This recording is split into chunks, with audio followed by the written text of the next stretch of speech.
Good morning, everyone. Happy Monday. Welcome to another episode of the Morning After. This is probably going to be one of our most insane episodes ever. Wild weekend for the Sleepers Media contingent.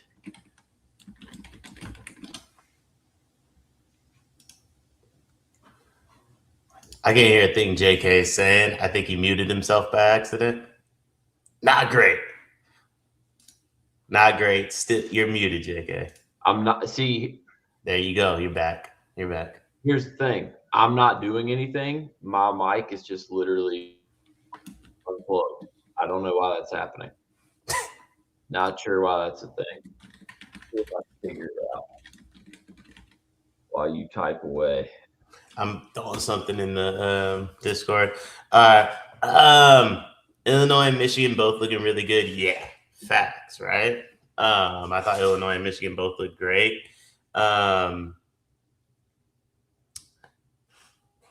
Illinois game, something interesting about that Nebraska team to me. I don't know what it is, but that team, like taking a break from MSU.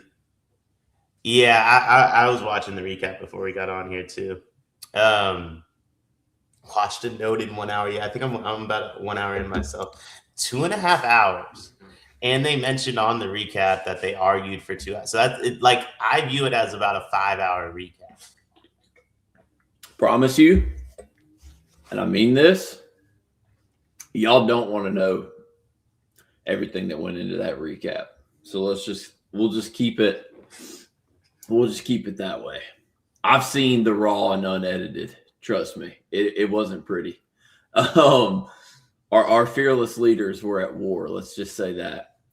Well, I mean, yeah, they said that on. Oh no, but it's way worse than the beginning of their intro when they said we fought for it. It's way worse than whatever you could possibly think. I promise you. Is there any way we could get like a cut up?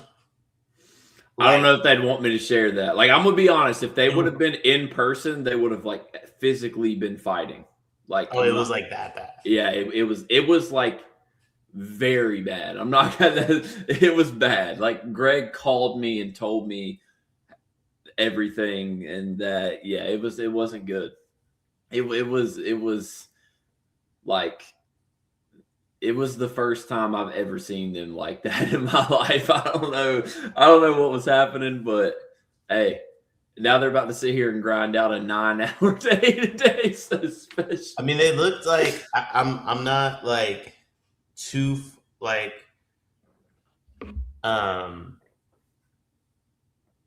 I'm not like too close to the end of that recap to know how the rest went. I don't know if they recorded the full episode before or after. I haven't watched it yet, but there was like a noticeable break, and then they came back. I mean, they elite professionals. I'll put it that way.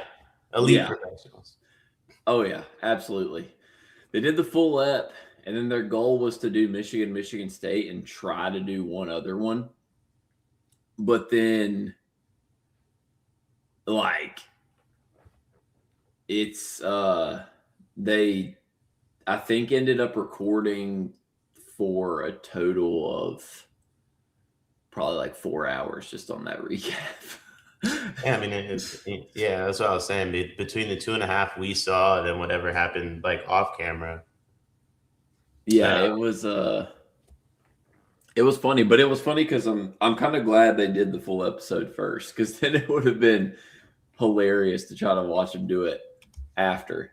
But yeah, I mean,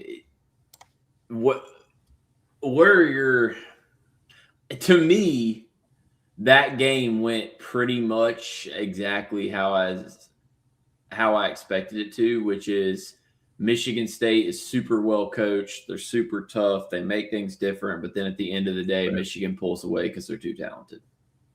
Yeah. I mean, Uma's crazy.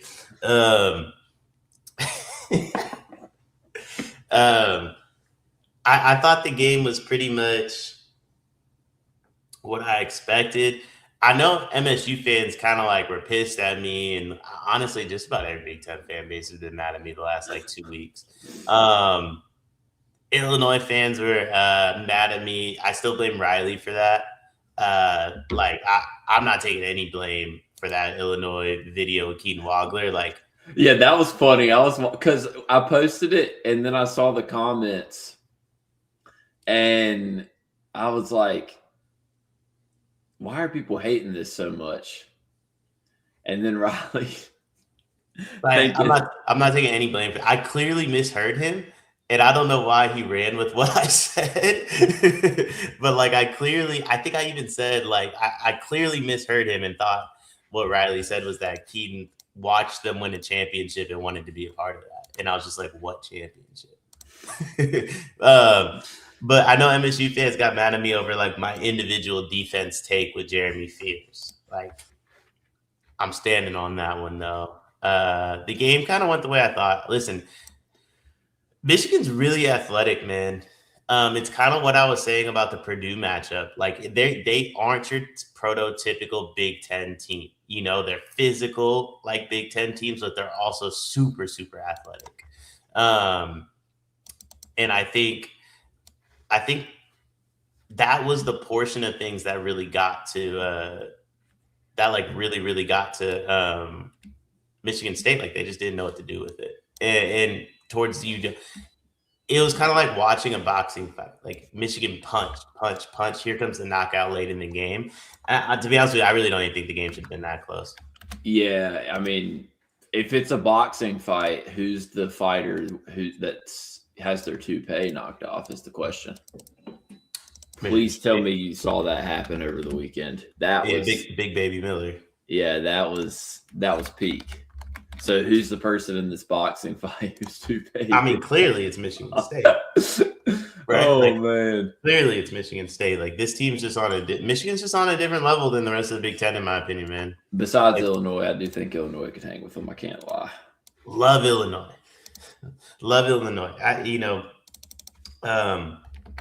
Really, really love Illinois. Not trying to say I don't.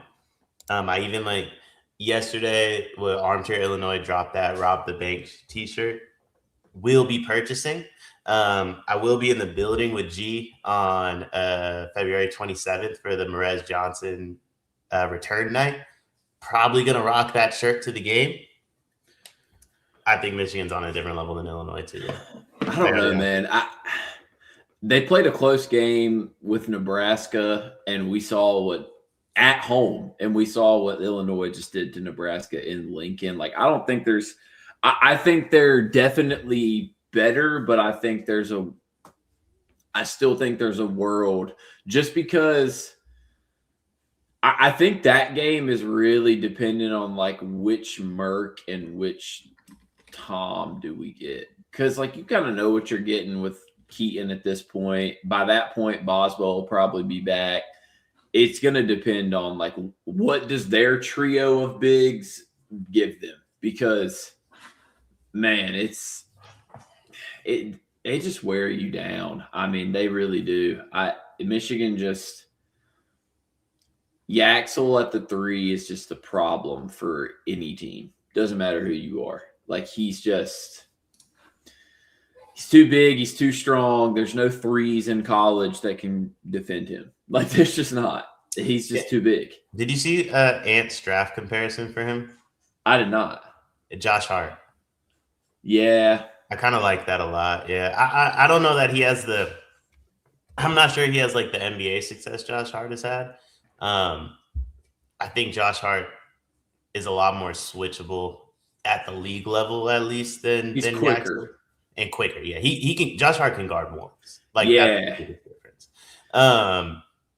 But I love it from a college perspective, and I think it makes a ton of sense because people forget Josh Hart was low-key a bucket at Nova, and Yaxel's definitely a bucket, and he can play. He can play on the other end. He rebounds well. Akil said, "I knew going in that Michigan would be able to out-bully us." Boy, does that feel problematic if that's true. Yeah. See, to me, it just I don't even know if out-bully is the term. I just literally think Michigan State's outmatched in this. Like, I just don't think they have the personnel. And that's not even a disrespect to Michigan State. I really don't know if I think there's only one team really that probably has the personnel, and that team's in a completely different league. So, like, I don't know. Like, I don't really think Michigan State got out toughed or out bullied. I think Michigan's just really, really, really good. Like, Red they're Johnson just will make a lot of money in the league, let me tell you. We sure? We sure? What's like a lot of money in the league, actually, Akil? Answer that. Like what to you, what is a lot of money in the league, at least? yeah. He's a second contract guy, right? Oh yeah, for sure. I mean, I'm trying to think of like what I see. Morez's problem is going to be in the NBA, obviously not in college. Second contract MLE, a lot of money, respectfully, dog. What are we talking about? I mean, because Morez is like probably a little, maybe an inch or two too short to do what he wants to do in the pros, right? I mean, I know G says he believes he can shoot, and I do believe like it's in there somewhere. Yeah, I believe there's something there from a shooting perspective. Until we see that, to me, he's just Montrezl Harrell. I was literally about to say Montrezl Harrell. I'm not even joking. Yeah, and exactly, Harold. Like he's too limited outside the paint offensively and defensively. Like, I mean, I think he can guard bigs. Like in this, and I think he's going to block a lot of shots in the same sense that Trez did. I think he's going to do a lot of screaming. I think he's going to be a high energy guy. But like, to me, like a lot of money in the league is you get that 9-figure payday. I do think Akil's right. Second contract MLE makes a lot of sense. That's like 14, 15 M's a year. Nas Reed, but like the Nas Reed got it because he can shoot. Like Nas Reed got a burner on him. The guy to me that's so raw, but can make a lot of money in the NBA if they were to get like everything unlocked would be Mara. For sure. Because he's got that like Kristaps thing to him. For sure. I mean, Mara, Daniel Jacobson, if they ever figure it out, like, dude, you're 7'3". So I mean, and it's not even. It's like Amara's 7'3". He flashes passing upside all the time. He can score in a lot of ways. Like he's just a little bit. He's got to get some things figured out defensively. Add a little bit to his frame, and then he could be a serious issue, like realistically. Akil said Isaiah Stewart makes sense, and Isaiah Stewart just signed 4 years, 60. That makes some sense. I think the Isaiah Stewart contract's a bad contract, though.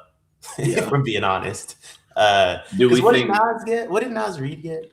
Oh, Nas Reed got a pretty good one. I think he got 125. Yeah, I knew he was 120. But see, my problem with that is like that would mean that Morez has a real burner in there. No. That's not being used. He's never gonna be Nas Reed. Yeah, he's never gonna be Nas Reed. It's really interesting. Isaiah Stewart does make some sense. Yeah, let's just agree Purdue wasn't never going to win anything this year. Too slow, overrated all year, too worn down by March. That feels extreme. Yeah, I will say, I'm just going to say this for all the people out there that try to blame Running Point. Let's do some matching up here. So they beat Iowa, record an episode there, and then we don't record an episode for USC, UCLA, Illinois, and Indiana. They lose. All of a sudden we record again, they win by 30. So I'm just saying it feels like recording the pod is absolutely quintessential in winning games. What do you think about Buzz almost still in the chair? Oh man, I don't Maryland is at this point, like, I get it, man. They're bad. Like they're bad. Like he's got to be so frustrated because Buzz's whole thing where he like leaves places every 2 years, 3 years, whatever, and like fixes programs and leaves again. I mean, to have this start at Maryland. Also, like they just got, unfortunately, and we knew it was going to happen eventually, but unfortunately, they were victim to the finally good Fletcher game. Yeah. Like he finally started hitting shots. Do you think that this leads to another stretch of like normal / really good shooting from Fletch? Do you think this is the game that turns it back? Yeah, I mean, it's just life of a shooter, man. Yeah. Like sometimes you miss shots. It was. I don't think the Fletch stuff was ever as deep as anybody made it. The one thing I'll say about Purdue that I would say kind of frustrates me with like the narratives around Purdue. I think we overplay stuff with them. Not like we as sleepers, but the fan base overplay stuff with Purdue, like the Fletch shooting. Because we really don't want to discuss what some of the real issues are with this team. Because some of the real issues are unfixable. And so if we discuss Fletch and we put everything on Fletch, deep down we know Fletch is going to fix it. Yeah. But Fletch fixing it does not fix this team, though. There's some real life issues with Purdue that like I'm not sure anybody can fix, if I'm going to be honest with you. Yeah. I mean, the Fletch thing maybe gets you out of one of UCLA or Indiana, but like, I think I agree. I mean, because where you're coming from is kind of like what we said, which is we know what the big three are and we know what they're going to do. Right. I think the blaming other people or blaming Fletcher shooting or like blaming any of the big three just comes from a point of, all right, we really didn't realize that this roster has this many holes and flaws to it. Right. And that, that sucks, but like they're just the honest conversation. How many athletes short is Purdue? Like, is it one elite one? Is it because you can watch it and see like they're at least 1 to 2 athletes short defensively. I think they're at least 2. Because I think the problem right now that I have with the team is switchability. Yeah. I think they're at least 2 because it's like I don't know how you can switch right now, if that makes sense. I don't know. There's too many mismatches that teams can hunt. Like, and that's where the problem gets created. You can get the mismatch with TKR. You can get the mismatch. There's always probably 2 or 3 guys you can switch into a mismatch every time, no matter who. And then if they try to do the thing where they play less mismatches, their offense goes out the window, and that's what makes them special. So it's kind of like you're in a rock and a hard place. It's about establishing a floor to win defensively as well as offensively. You can't win all 6 games by outscoring everybody. I'd agree the bar might be higher this year considering we have 46, 120 offense. What does that mean? I think they're talking about maybe like efficiency. I'm not sure. Oh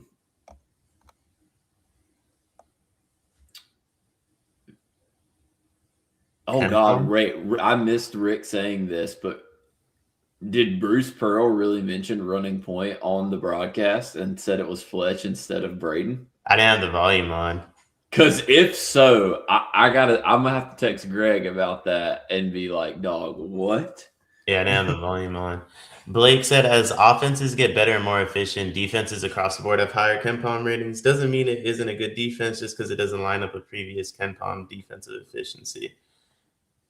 KenPom's not why I think Purdue's a bad defense. If I'm being honest with you, I just I don't think they have the athletes to be a good defense right now. If I'm being honest, like that's kind of just where I'm at with Purdue. I feel like I feel like overall, like they're a really, really good team. I don't think they have the athletes to win 6 straight, like including like. So at this point, like, what's the ceiling for Purdue? Like, I don't think they can get a 1 seed. Yeah, I think probably. Here's the problem: they still have to. Is Michigan their only like really crazy tough game I think left? they still play State and Nebraska. All right, so if they could go 2-1 in those 3, I think there's a chance they could be like the lowest 2 or a really high 3. If I had to guess right now, I'd say like low 3 or the highest 4 would probably be. So I'll meet in the middle. I think they could still be a 2 seed. I do think they largely probably have to win out to accomplish that, and that's obviously tough. But if they somehow win out, they could snag a 1. It's true. But I think Connor, that also includes like winning the Big Ten tournament. I think that includes like winning that tourney too. I think without winning the Big Ten tourney, like I think you're looking at like a 2. But like we can meet in the middle on a 3. They are a 3 seed currently on bracket majors. When I said 4, I was making the assumption that like they lose 1 or 2. Respectfully, they lose 1 or 2 of those games. Yeah, I mean let's say 3. Let's just call it where they are right now. To win 6 in a row, if you're a 3 seed, you're also likely playing 3 of the 8 best teams in the country, like Houston, Duke, Arizona. You're probably getting Yukon or Michigan again. Like at this point, they've really kind of backed themselves into a corner of having to play all the teams that present those matchup nightmares for them. And I think that's the toughest part about what they're trying to accomplish right now. If that makes sense. Like they really have to, like, if they were a 1 seed, they might get away with like Gonzaga being in their bracket as a 3. You know what I mean? You might sneak away with like who knows who are some like I'm about to say Iowa State. I mean, Connor, that's definitely the path. They have to go if they want a 2 or a chance at a 1. They have to go 2-1 in that 3-game stretch. Because I mean, I do think like. For example, they get a bounce back against Indiana at Mackey. They're going to win that game, I think, by a lot. They get to play Iowa. They get to play Oregon. Like, they have wins that should be pretty easy in there. It's just that stretch is going to be huge. And, yeah, I don't know. This might sound so stupid, but I feel like it – will make sense to people. Like Purdue being in this spot, I feel better about them against good teams. I just feel like they're better when they're not supposed to be the good team and when they're supposed to be the team that isn't the good team. Does that make sense? Honestly, I didn't hear anything you said. Principal said Purdue cannot beat Houston. I disagree with that. I think it's a tough matchup. And then Pickle Rick said, we don't know who they're going to play no matter what seed they get. We don't know who's going to lose in advance in the tourney to begin with. Duh. Of course we don't. Well, what were you saying, though? Like, so you feel confident about them playing good teams? No, I said I feel confident. I feel more confident in them playing good teams as the 12th ranked team in the nation that's lost some games than I did when they were the number 2 team. They just, I don't know what it is. I think Painter even mentioned this before. Like, they're just better because now the pressure's off.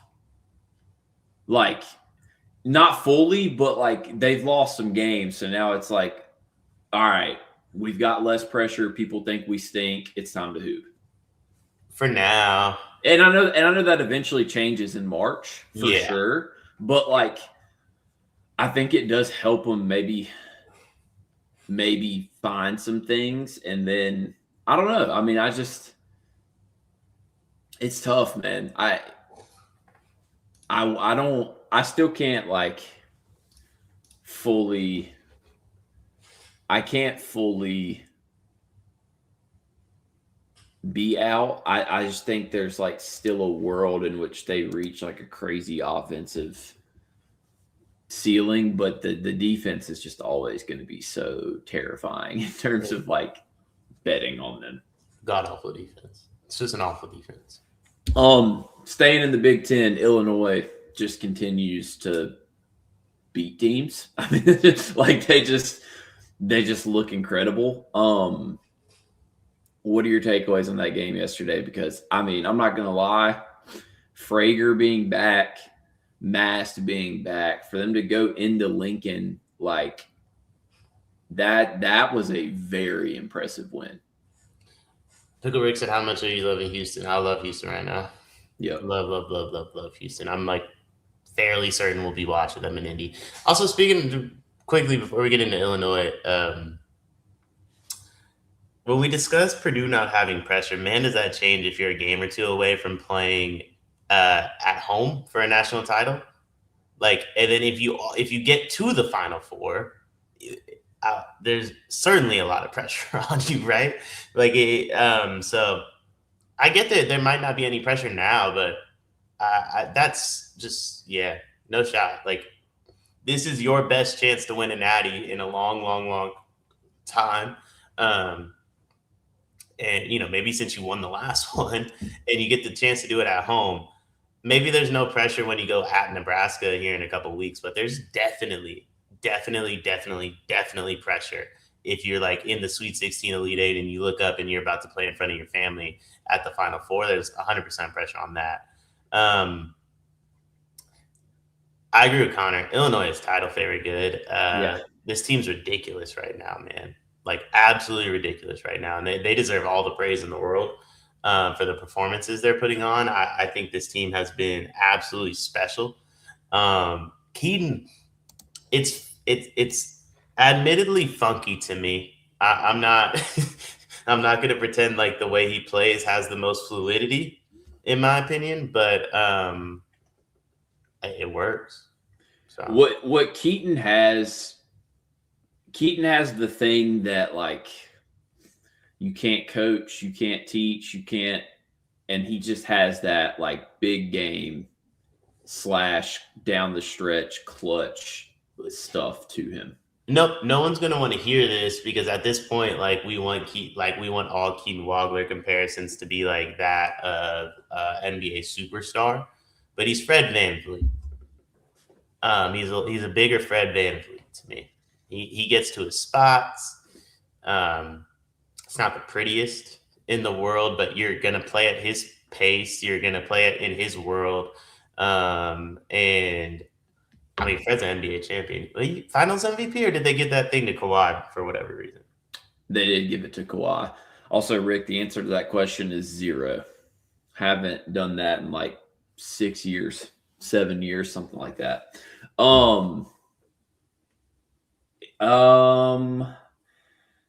Yeah. So like our Merc,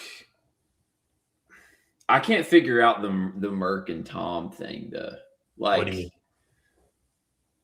I feel like sometimes I watch them and I'm like, oh my God, Merc and Tom are so good. Then other times I watch and I'm like, Merc and Tom might be the reason that this team has a limited ceiling. Like, I just don't know what to make of their bigs. Like yesterday, they were good. I feel like where we really see, I think the Michigan game, when they do play Michigan, it'll be a good litmus test because I feel like when I have seen Merc and Tom struggle the most has been against uber athletic front courts. I feel like that's when the struggles show a little bit. Now, granted, Keaton wasn't what he is now back when they played those earlier games. So maybe it's a completely different thing. I mean, who knows? I don't know. I mean, I think Tom's been really bad. I don't know how anybody could say like he hasn't. I think, largely speaking, I like Merck a lot. I said this and everybody kind of ripped me for it. I do believe he leaves some stuff to be desired on defense, for sure. But I thought he played extremely well defensively against Steinbach. Merck is kind of like, G made the Draymond Green comparison early in the season. He really is. He talks a lot of trash and then takes a very untimely three.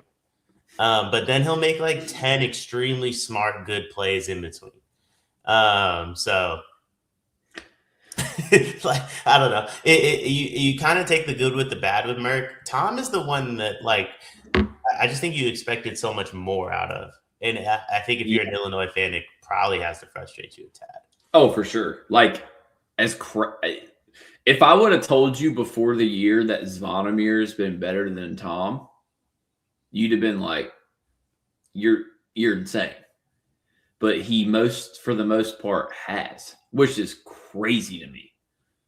Colin Crane, Nebraska almost beat Michigan on the road without their two best players. Yeah, that's what makes this win so impressive to me. Is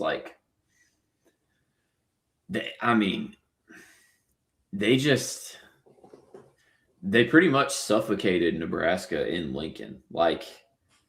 Mast could not do anything. Maybe he just isn't 100% yet, but he couldn't do anything. And Prager hooped, but I don't know. Man, why do I feel like when Illinois loses, it's going to be Andrew. Really bad? I did not mean to cut you off, JK, but facts. You'll trade everything you thought Tomislav was going to be for Keaton. Yeah. It's not even close. It's not even close. Because Keaton is insane. Why do I feel like with Illinois, I don't know why. Maybe it's a PTSD thing. I feel like as hot as Illinois is right now, when they lose, it's going to be a really bad loss. I don't know why. I just feel like when they lose, it's going to be bad. I don't know if that means they get blown out by a good team. I don't know if it means they get in a really, really bad spot or they're a 14.5-point favorite. I don't know. But I just feel like when they lose, that's how it's going to be. If they lose again, damn, at this point, maybe they don't. Who knows? Ooh, Illinois? Because, they do have to go to the Brez, but then they get Michigan at home in Champaign. Rest of their schedule, Northwestern, Wisconsin, Indiana, West Coast road trip, USC, UCLA, Oregon, and Maryland. Dude, if they go 1-1 in Michigan State, Michigan, they're ending this regular season with only 4 losses. 100%. Yeah. That's if they win those 2 games, they're ending the year with 3 losses. Colin, is Boswell for sure back for that Michigan game? He should be. I think they said he'd be out for a month, and that was January 18th. So I would imagine yes. He's already doing on-court stuff again. That's a great point, Big Slick. That's the one I've been making about Yukon for the last couple of weeks. And I'm not even saying it in terms of I get why G and Carr put Illinois ahead of Yukon. I'm on their side with that. Illinois should be ahead of Yukon. Y'all better stop sleeping on Hurley, though, man. I get he's sleepwalking right now, but we've seen every team every team we like, he either beat or almost beat. Yeah, and the thing about that, and now granted, I'll say that yes, that was a different Illinois team. This version of Keaton wasn't unlocked yet, all that, but game was never close. They beat Illinois bad. Beat down Illinois. Yeah, it was bad. And then, they lost to Arizona by 2 without Terrace Reed. And then it was close. I think it was 4 without Terrace. Which is crazy. And then the only big time game they've played that was was they kind of squeaked by BYU when BYU had 2 guys out. But they still won the game. So that was just kind of generational AJ. So I agree with that, Connor, for sure. But I don't know. I do feel like I understand the Big East is horrible, but Hurley, man. Totally different Illinois team right now versus in November and December, or are they just playing at different teams now than they did in November and December, right? Like are we 100% sure that like Yukon isn't just a lot better than everybody in the Big Ten? Illinois peaked too early. Are you still out on Florida, Dion? From what perspective? I don't think Florida wins the Natty, but I do think they're a top 10 team in the country. I do agree with Blake that they're going to win the SEC because I think the SEC stinks this year. I do think they win the SEC for sure. Hey, speaking of the SEC, this is for you, man. Need a Cal pulse check for the Cal guy. I'll be good. I will say, man, I don't know, like, every time that Kentucky shows me they're dead, they like come out with a mild pulse. I just can't. I cannot figure out this like Kentucky thing, man. Like they just went like 3 or 4-1 in a decent stretch. Like, yeah, they got killed by Vanderbilt. They look dead. Then they go into Arkansas and they win the whole game. I mean, I don't know, man. This Kentucky team is an enigma. It just is. Yeah, I didn't think Florida was that good. And I still think that's correct, by the way. Like, I think we kind of hyped them up to be like a top 5 team. And, you know, I think they're playing like a top 10 team right now. But, I mean, they're playing good. The front court looks good. But I don't know. We built a team around like Xavier Lee and Boogie, and I just didn't like that. And I agree. I think they're just playing in a bad SEC. I agree with you, JK. I think every time we think Kentucky's dead, they kind of come back. But the team's dead, though. I mean, Bucky McMillan is leading the SEC right now, dog. Yeah, like Kentucky's nasty. Kentucky's still dead to me. Yeah, but it's just crazy to me. Like, that's the best way to put it. Mark Pope being just good enough to justify another year. So funny. Yeah, he's in that cycle where like they're going to give him one more year anyways, probably, but like he keeps winning just big enough games to stay in. Like beating Cal bought him another year. Nah, I mean he beat a Cal team like that obviously is better than Kentucky, but like this Cal team's like a top 20 team in the country. Like he didn't beat like he didn't beat the Calipari teams of old. That's why, like, I still think they're dead. Connor says maybe Yukon is a wagon, but they're playing so many tight games against terrible Big East teams. I agree with that. I just think they're bored, though. That's really all I think it is. Like, I do believe this team is a wagon. Tom Minator said Yaxel is checking Keating. He will show him what a pro is. Brother, I don't know if Michigan wants to go pro for pro with top 5, top 10 pick Keaton Walker. Yeah, see, and this is where, like, this is kind of where the divide sets in between people like you and I who watch a ridiculous amount of NBA. I think there's a chance Yaxel is a good pro. But I don't think, let's just say this, I don't think Yaxel's killing people in college because he's a pro. I think Yaxel's killing people in college because he's in year 4. He is physically and athletically extremely gifted, and he's playing the 3. Mm-hmm. And he's a really good college player. There's a chance Yaxel does find a role in the NBA, but I don't look at Yaxel and go pro. If he was 19, I'd go pro because the body type and the athleticism is crazy. But I don't know. I mean, how old is Yaxel? 23? 23. Yeah, I mean, 23. Keaton's 18. 18, 19. Yeah. It's just, it's crazy, man. Wagler is just college. Yeah, I mean, Tom, I agree with that. Like, if you're saying like, hey, I like, my bad, JK. But if he's saying like he just thinks like Yaxel's better than Wagler right now, maybe. But like saying he'll show him what a pro is. It's crazy. But I do agree That's that, nuts. yes, I think Yaxel is a really good matchup for Keaton. Absolutely. Have we discussed IU yet? No, we haven't. Surprisingly, there's like no Indiana fans ever in the chat for us to discuss IU, and I'm sure Dion would love to discuss IU. Shout out my dog Darren. I do think Riaxo's a pro, by the way. I just don't think he's a pro in the lens that Keaton is. Yeah. I think Yaxel likely like the Jared Vanderbilt role on the Lakers. You know, I think Yaxel fits something like that, if I'm being completely honest. I could see that for sure. I definitely think. I mean,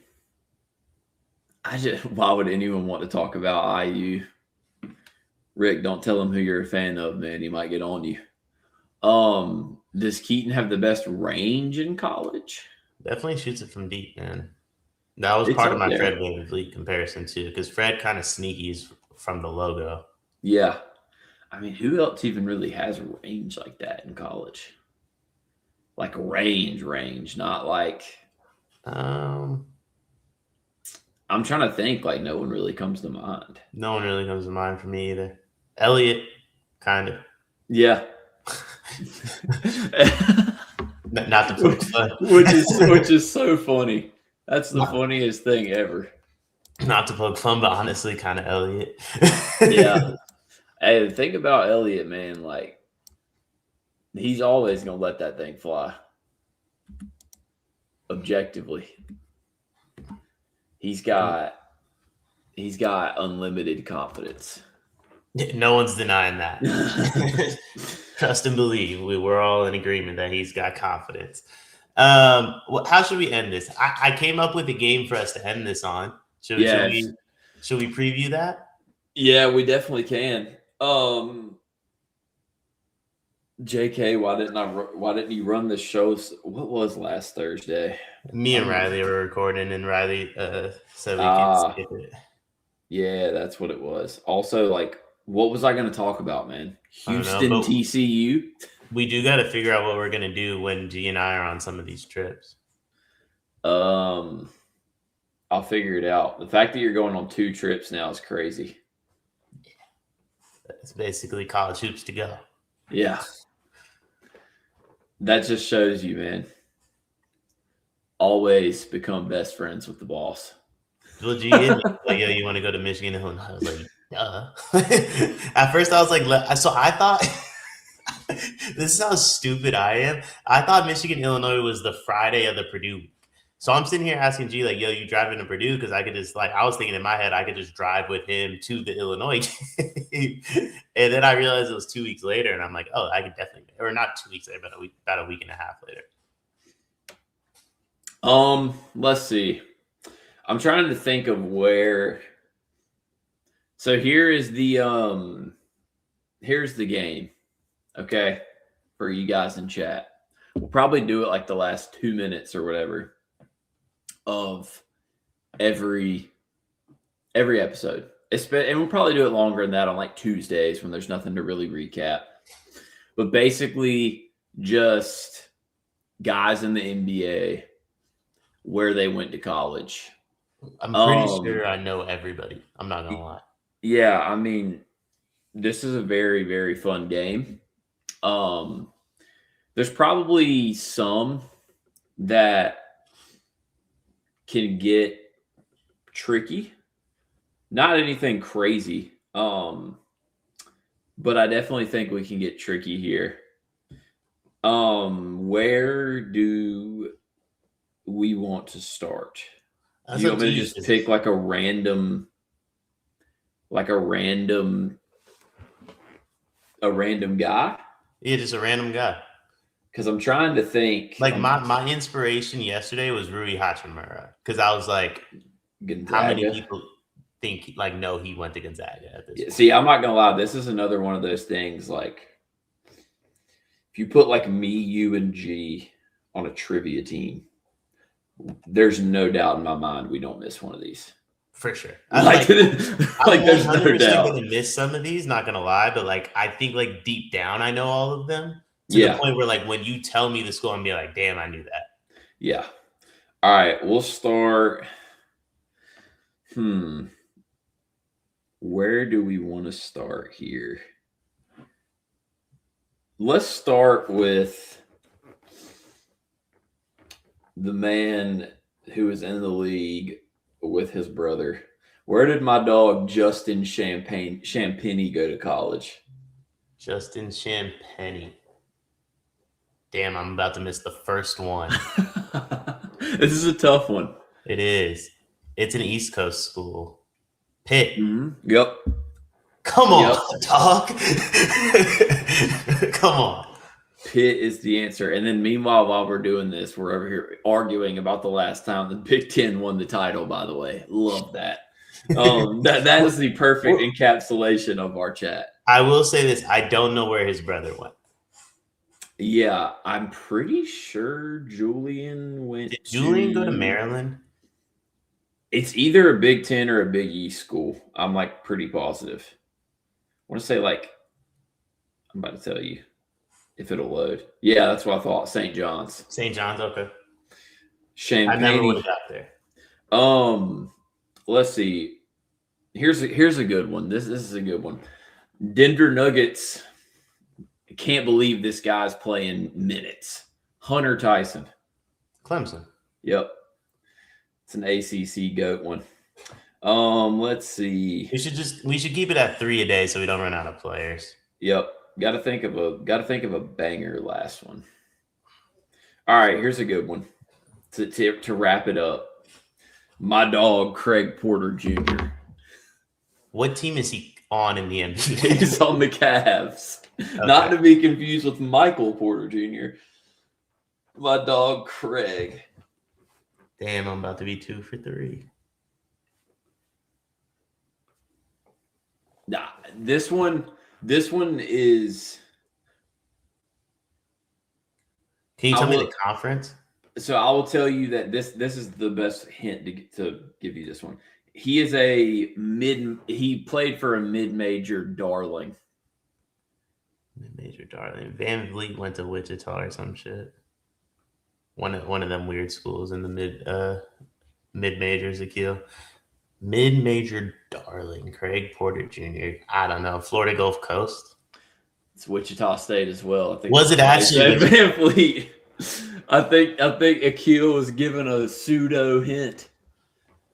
Dude, damn. Well, at least I knew Van Vliet. Yep. Dude, it's actually crazy because Wichita State, like Van Vliet, Landry Shamet, I thought Cleanthony Early was going to be one of them ones, and he was so bad. He played like 1 year on the Knicks.